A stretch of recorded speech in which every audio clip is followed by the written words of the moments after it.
I once said that the 600i was the most beautiful ship in Star Citizen. Well, today, I think the 890 Jump has taken the crown. Hey guys, I'm Morphologist, and welcome back to an Architect Reviews, the show in which I utilize my professional skills in the field of architecture to critically examine something in the digital world. Today we're taking a look at Star Citizen's super yacht, the 200-meter-long 890 Jump. If you've been following me for some time, you may have seen my review of the 600i, the 890's little brother. It was the first ship to utilize Origin's gorgeous new design language, but it had its flaws. It struggled with balancing luxury and space, and its organization of those spaces, or program, was a bit problematic. So many were curious, including myself, how they were going to handle an even larger ship. Well, today, that's what we're going to check out. We'll be taking a look at it through the eyes of the user, the VIP guests and owner, as well as the second users, the crew. Two different perspectives and two different use cases. And through their eyes, we'll examine the success or shortcomings of this design. Finally, at the end, I'll conclude with my closing thoughts about the success or failure of the design as a whole. So I hope you join me on this journey as we look at the next entry to Origin JumpWorks. The shape of the 890 Jump is very pure and powerful, taking on the more simplistic form of a wedge shape. This has also been used in the case of the Imperial Star Destroyers of Star Wars to convey subconscious power to the viewer. I think it does a good job of doing that here as well. You can also see that they've carved some holes out of the edges but extended the lines out to really emphasize that wedge shape. I'm a little bit torn on these holes, but they're kind of growing on me. I also really like how they employ a lot of layering. Layering is a strategy in visual design where you add multiple different layers of materials to add depth. Here they're using the white skin to wrap the darker colored mechanical components and only reveal those mechanical components where they're absolutely needed, such as here at the stern of the ship with these massive chevron pattern main thrusters. So the exterior is powerful and dramatic, but what about the interior space? We'll begin from the perspective of the VIP guests and owner. Likely they'll be entering through the docking ring. This ship is very large and most of the time it's going to be spending its time in space. And so this ingress point is going to be very important to make a good impression on guests, so procession and entry must be paid close attention to.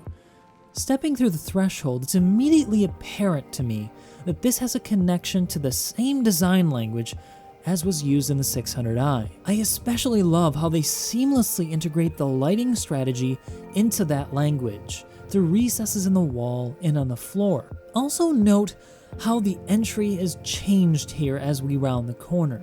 You step up now into the next space, giving it prominence over the initial entry. Also notice the change in both floor and ceiling material. The ground is now a white marble with gold inlay, giving a sense of luxurious quality. The ceiling too is now black, visually compressing the space to provide contrast for the following space, the atrium. This contrast creates the effect of making that space feel even more grand than it might otherwise would have been. If you want to see how this is done in the real world, you can check out any large traditional church and you'll see that they employ the same strategy. Now earlier I mentioned a term called procession. It's basically how a user moves through three-dimensional space, and it plays a really big role in the way we consider the organizational strategy of those spaces, because you want to craft a procession that makes sense to the users, that both evokes emotion but also provides correct utilitarian function. You want people to know instinctually where to go through your design. So these beautifully crafted signs probably aren't necessary, but they're a wonderful addition that are very well integrated into the design. Now we talked a bit about emotion. Here you'll see some plants which are counterbalancing the otherwise very sterile feel of the white and black steel finishes surrounding this room. Also notice this different polished steel that denotes a different sort of space for the entry of the first berth. Now this waiting area directly across from the foyer is also very well considered, as this is likely where guests would want to wait for other guests to arrive. The likelihood of everybody arriving at once is pretty small. Now, stately stairs are always a very important design, especially in high-end architecture. Here, they've done a good job of integrating the stairs into the design language of origin, having them come off the floor and effortlessly sweep into the stairs that we use to get up to the second level, which is our next stop. Art and architecture can sometimes be used to create a device to inspire pause or repose and thought in the user. Here, I think it's just meant to denote wealth. The main thing I want to draw your attention to here, though, is this landing, which is an objective failure of this particular design. Everything else about it I love, but they could have easily fixed this issue just by lowering that upper landing 1 or 2 stairs. Now imagine trying to pass somebody in this tiny little landing. You've got 2 choices. Either you step off or up onto the stairs uncomfortably, or you squeeze past the person trying to get past you, which could cause you to trip, or them to trip. And that's just not very good design. Like I said, it's a shame because it's so easily fixed, and I really do hope if they do go back and fix some things in this ship, that this would be one of those things that they look into changing. Now, let's go back to the mindset of the user. We've just gotten onto the ship after maybe a long day of travel to get to the station to get onto this cruise ship. Your first stop is probably going to be a place to either use the bathroom or quench your thirst. And so the next place I'd likely go would not be to the berths here on the left and right, but instead to the bar or dining area to have our first meal. Now remember guys, people in this echelon of wealth would most likely have somebody be bringing their bags to their room, and so they wouldn't have to stop in the room themselves to drop off their stuff. That'd be done for them. What's also very common, especially in first and business class for traveling on airways, is for you to have your first meal shortly after boarding. And so guests would likely make their way to the formal dining room. Now, the initial ingress point we talked about wouldn't be the only way people might enter. VIP guests might also be shuttled directly to the ship through its distinct landing bay at the bow. Considering this is a pretty large ship that costs a lot to fly down in the atmosphere, it does make sense to have a ship that you could use to ferry passengers directly into this bay. And it's upon entry to this hangar that we discover the first design issue with its ingress point. Which direction do I choose to go? Pretty much all these doors are the same in my eyes, and seeing as how there are no directions on the floor or on the ceiling or on the walls, I'm left to guess, and the guesswork might lead me down, say, this crew hallway instead of the correct entry, which is on the far right. There is an argument to be made that there would be somebody waiting here to greet me if I'm a VIP guest, but let's just say that that's a bit of an excuse for not trying to find a way to make that entry a little bit more distinct. That being said, the designers at CIG did find a way to make the entry process still very beautiful. Even grates, such as right here, which are probably access panels for mechanicals, are beautifully done. So definitely a round of applause for that level of attention to detail. But back to the wayfinding issue. One possible solution would have been to have a window directly onto the hangar bay. That would have given a visual connection to both spaces, directing passengers where to go without thinking. Also, it would have been pretty cool. The design, though, is very successful. It has a great assemblage of materials, it's not too large, not too small, the circulation path is clad in wood, and the waiting lounge is very distinct and separate by being sunken into the floor. Transitioning out of the waiting lounge and into the hallway that's going to lead us to the upper decks, we're presented here with one of the best designed hallways on the ship. Although it's confined and it's just a place to walk through, it's still very well considered. Somehow the design makes it feel larger than it is. If we continue just to the left, we're presented with the medical bay, which is also equally well considered, despite the fact that it's just a utilitarian function of the ship. One minor thing I don't like, though, is that there's no Star Trek-style seat for the medical officer to sit. That would have been kind of cool. Stepping out of the medical bay and back into the hallway, I just want to also point out the lighting strategy. Once again, they're finding a way to integrate the lighting into the design language of the ship. This is a really great way to think about lighting. Instead of just doing something tacked on, consider how it can be incorporated into the language to be seamless. And in this case, it's actually on the seams, which is pretty clever. Now, this elegant corridor is leading us to the vertical circulation, the elevator, but first there's an important detail I want to show you guys. Notice how the wood stops just before we step into the crew section. This is an excellent study in how you can tell a user without actually saying anything that this is not the direction you want to go if you're not a crew member. So very good on them for really considering how material can direct users without signage. As I said earlier, one of the first places I see users wanting to go is to the bar, and so it's quite fitting to see that this elevator will bring us precisely to that deck. Bars are social gathering areas and requires the designer to understand different scales of user interaction. Not only that, the designer has to understand things like acoustics and traffic. Here they've really well located things like booths and standing/seating areas in, I think, very good areas. The standing areas are where there's going to be the most amount of traffic, and the seating areas are on the periphery where you can have more intimate and quiet conversations. Well, as quiet as you could possibly have in a bar. The space also isn't over-panelized. It's done just in a way where you could conceivably see this being built in the real world, albeit at an obscenely high cost. Now let's move into the formal dining area.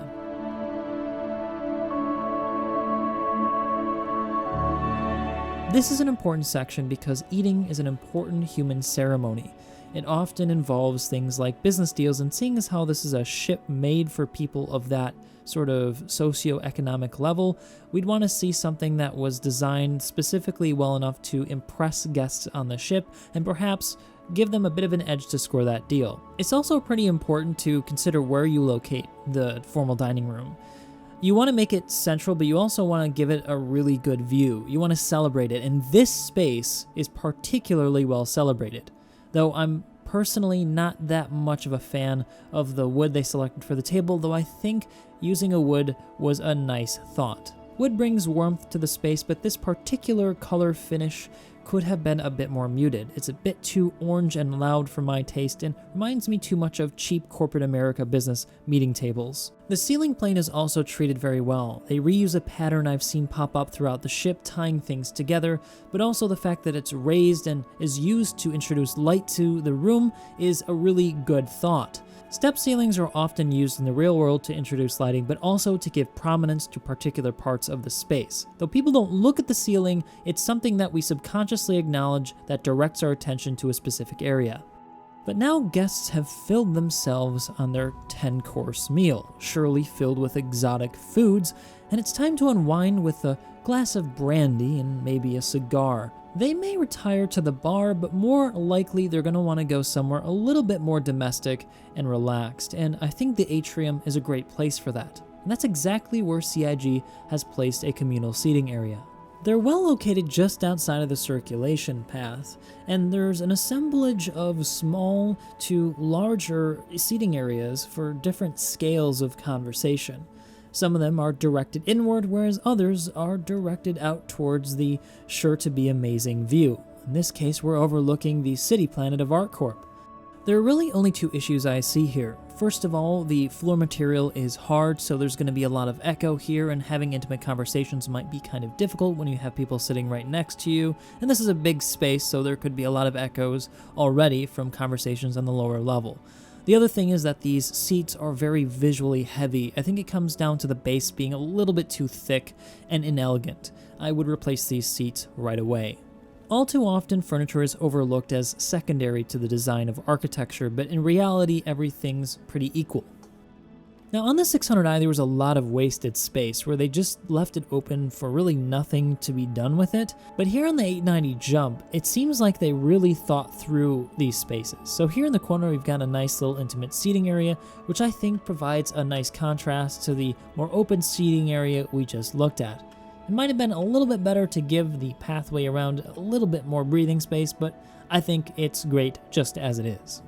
After my cigar and brandy, I may want to retire for the evening before I go down to the spa.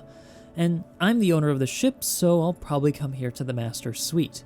And the immediate thing we see after entering this space is an interstitial waiting area with great views to both above and to the rear of the ship. This may also be used as a waiting area for people waiting to meet with the owner of the ship, who would be located in his office directly down the stairs and to the left. We'll go there shortly.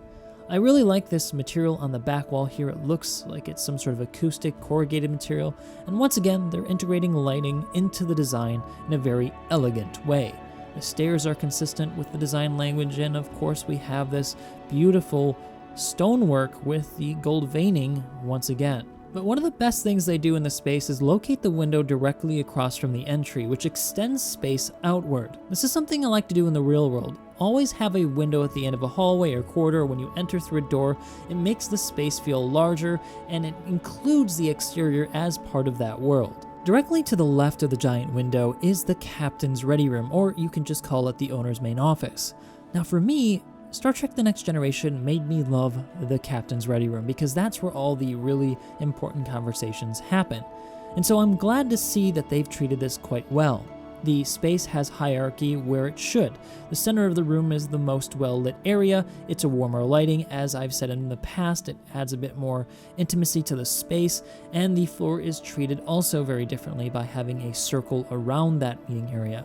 The bookshelf adds a bit more of a worldly touch to it, and the piece of art is also nice. Things I would change about it though would be the seats. Once again, they're a bit too heavy, and maybe the captain's chair would be a bit more important by being taller or a completely different make. The floor as well could be carpet here instead of this steel paneling to give it a bit more acoustic comfort. Now we make our way into the master suite, which is, I think, pretty well done. They seem to be doing a good job of balancing the busy nature of the design language with making the spaces still feel simplistic, in a good way. But also notice that the materials here are lighter. The wood on the floor is a lighter finish, making it feel a little bit more airy. Remember, as I said earlier, darker colors can make a space feel smaller, so it's good that they did that here in the master suite. Now this white wall behind the bed is actually supposed to be a screen, and so in future, they've said that this is going to show things like forests and what have you, and I think that's a really good idea. The bed design, once again, is very integrated into the design with the sweeping lines going from the ceiling, from the stairs, and then becoming both the bed back post as well as the side tables. It would have been cool to see a bit of a comm link here with the bridge in case there was an emergency, but we can overlook that small issue. Now instead, I want to look at the largest issue I see with this room, and it really comes down to understanding the clientele of the ship. The storage space for the master suite is way too tiny. You cannot fit as many outfits as you could imagine people like this bringing onto a ship. I mean, I would imagine they'd be bringing suitcases upon suitcases of clothing changes, and this is just not enough room. At minimum, you want a walk-in closet for people of this class level, and unfortunately, this really isn't going to cut it. This is a shortcoming of a designer who maybe has not been in that world. Now personally, I haven't either, but seeing as how I've worked with clients who are in that world, I do understand the amount of room that they usually demand for their clothing. And yes, it's obscene, but we have to remember that that's who we're catering to with this design. And so we should have had a walk-in closet, maybe in the same place as the bathroom, but on the opposite side of the room. Stepping into the master bathroom, we're presented with the second issue with the master suite. Now on its own, it's a really good bathroom, but it's the same bathroom as in the other suites on the ship.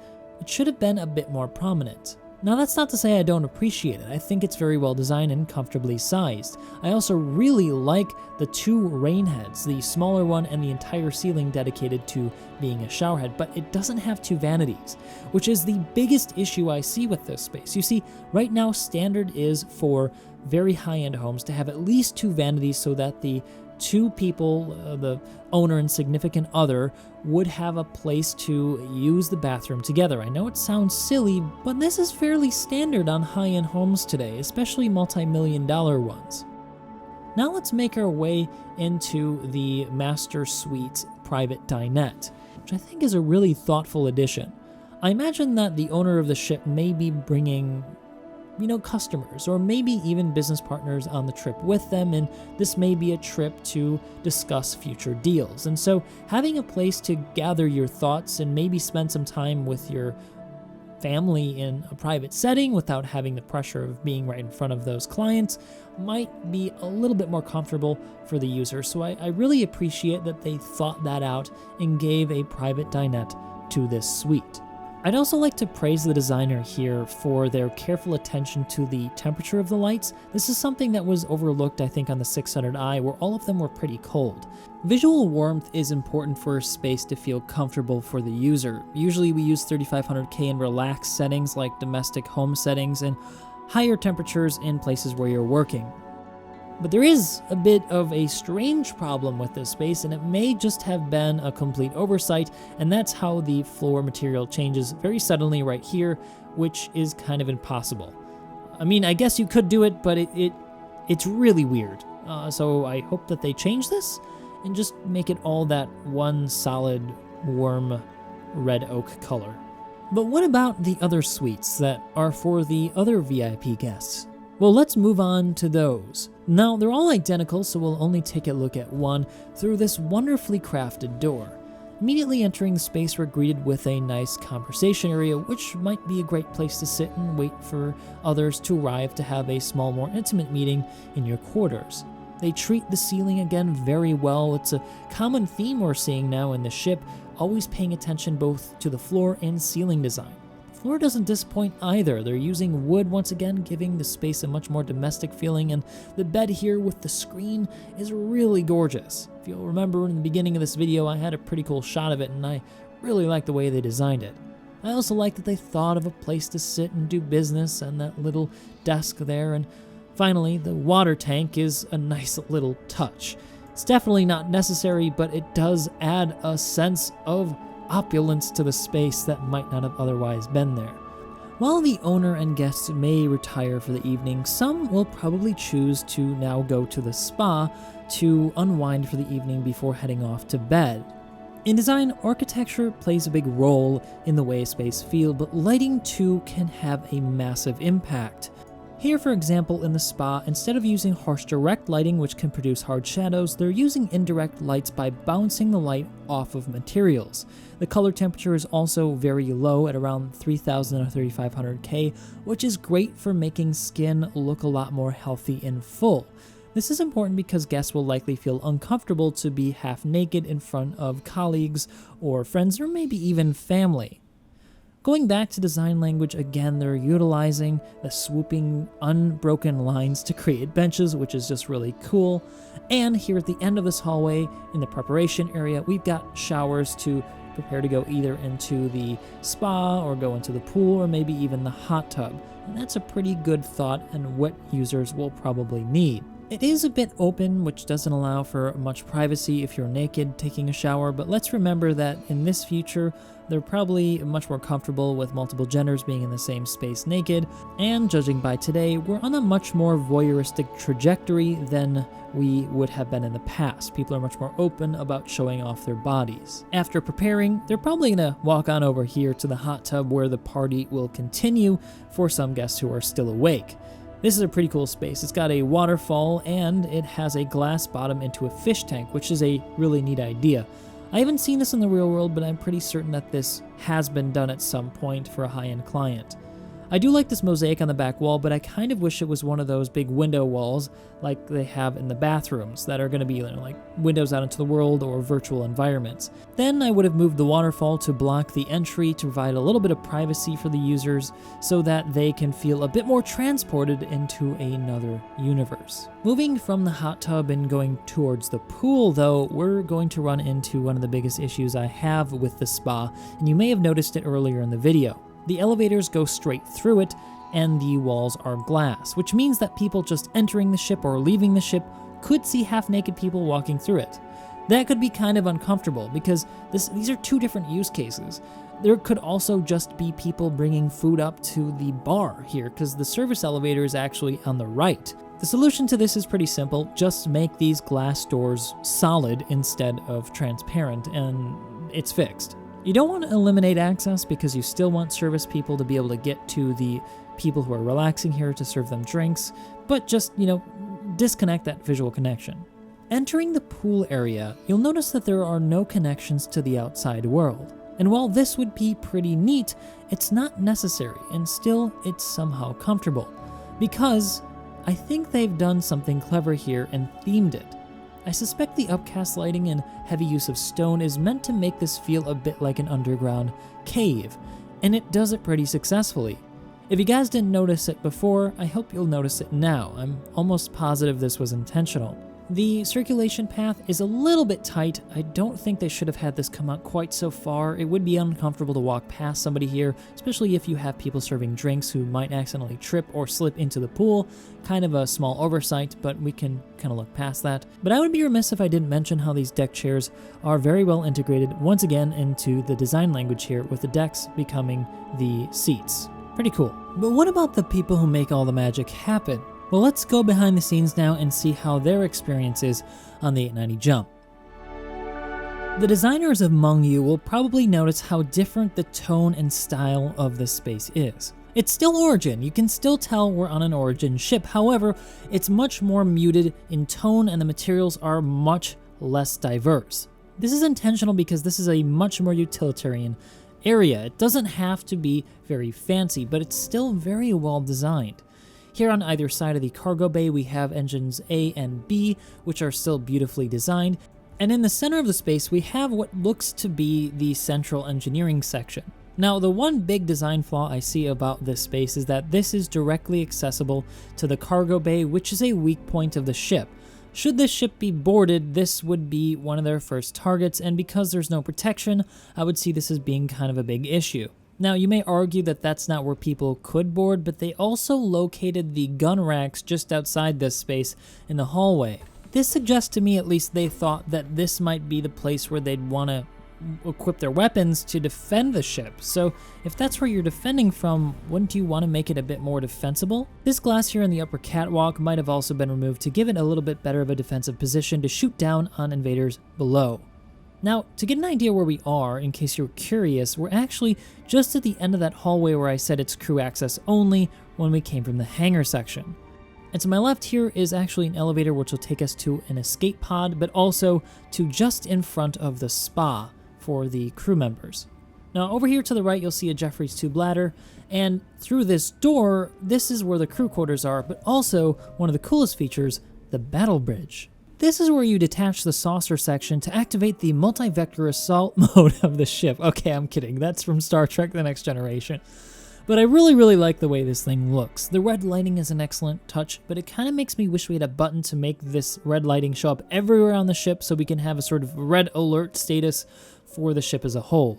This hallway also takes you to the galley as well as to the crew escape pods, which are more basic single-person use.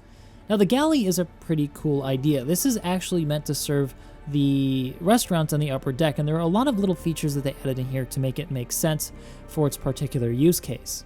It seems they had in mind where people would stand, which is a great way to design a space. You design the space around the user, not based on what you think the space should be. This is where the chef would probably stand with the sous chef and other helpers, and as he's preparing food and setting out plates, other members would be down here taking orders from the upper deck and giving them directly to the chef. The one thing I see as kind of an issue here is that the place where they put the preparation stuff is probably not where it would be. They would probably be putting finished plates there and be preparing food more over here to the right. The peninsula would likely instead be used to place finished plates to be loaded onto the cart, which would eventually enter the elevator with a server to go out together for the next course. In this level of dining experience, you don't serve course meals separately, you serve them all together so that nobody feels left out. And you'll notice, once again, as I mentioned before, we're going right past the spa, which means that we can be seen by people using it, which is kind of a bad idea. The designer here also thought of having a preparation room for servers, which is very good. This is exactly what you do in a restaurant. You've got an area to take orders, a hot plate area, which is I think what this is, or it could just be a computer terminal. This is where you send the orders down to the kitchen so that they can be brought up, and then you also have a place to store additional dishes in case they're broken for guests. And then this door right here to my left leads out into the bar area and eventually into the dining room. Back down into the galley, if we continue through it past the refrigerators, we'll enter now into the crew private living quarters. They've got their own little galley, and they also have their own rest area, which are directly located across from their bunks. This is in stark contrast to the 600i, which didn't have any privacy for the crew whatsoever. This is definitely a lot more appropriately designed. Not only that, they're once again employing a sort of language that separates the activity area from the circulation path, which is just good design. We do this in the real world, and the lighting strategy for the eating area is a lot warmer. Check out these bathrooms too. They've got their own communal bathrooms, which can be used individually so that you don't have to be naked in front of other crew members. This definitely gives crew members a lot more comfort, and this makes a lot of sense because for high-end luxury yachts, crew members are very well paid. In fact, they're probably paid more than me. So they would likely expect to be treated well, and generally they are. They can sometimes receive massive tips too from guests on the yachts and even the owner. The cost of failure, though, is pretty high. A misplaced napkin or incorrectly polished fork could result in an immediate firing, and yes, it's that serious.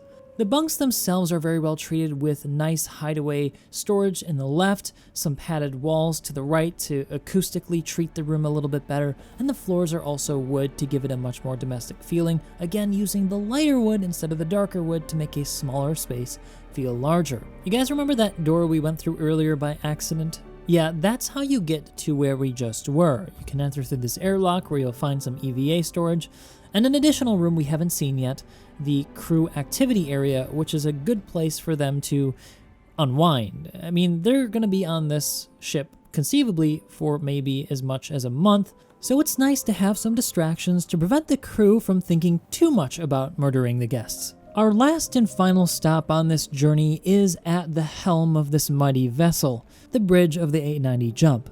Now, its central location is no accident. It is one of the most prominent spaces on the ship because it's something that everybody would want to visit.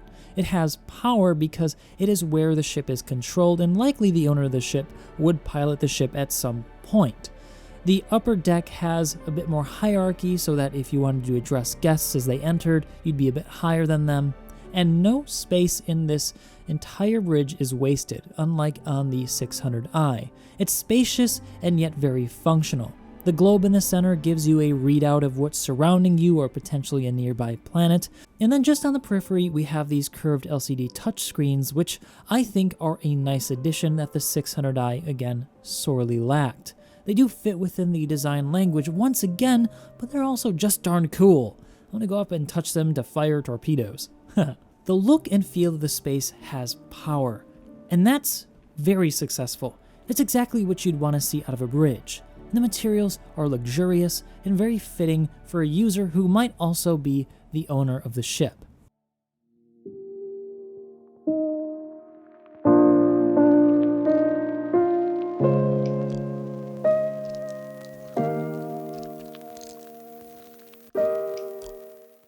From the fine details all the way up to the sweeping curves that make its hull, the 890 Jump is a success. It's not perfect, but nothing is. Unlike with the 600i, they've found the balance between spaciousness and luxury. They've found out how to make that language work for them. More importantly, they figured out, though, how to make the program, the circulation paths, and the sizes of spaces all work together successfully. In the 600i, one of the biggest things I didn't like was that crew could be seen moving from the forward part of the ship to the rear. And that is not something you want to see on a super yacht or even a yacht. The crew should only be seen when needed, and that is exactly what they've designed into the 890. Now I understand this won't be everybody's thing. It's kind of a useless ship unless you want the luxury roleplay side of Star Citizen for yourself. But personally, I think I've fallen in love, and I'm going to try to figure out how to get this for myself, because I don't currently own one. Anyway guys, I hope you enjoyed this video. It's taken me a long time to put together. Pretty much every day this week I had outside of work at my firm, I've spent on this video, leaving me almost no free time. So if you liked the video, if you want to see more videos like this, make sure you hit the like and subscribe button, and also let me know what you thought of the video down below. If you guys want to catch me live, you can find me over on my Twitch channel, which will be down in the description below. I actually gave my first opinion on this ship there, so next time you can catch my opinion ahead of time as I form my thoughts. For an Architect Reviews, I've been Morphologous. Thank you for your support, and I'll see you next time.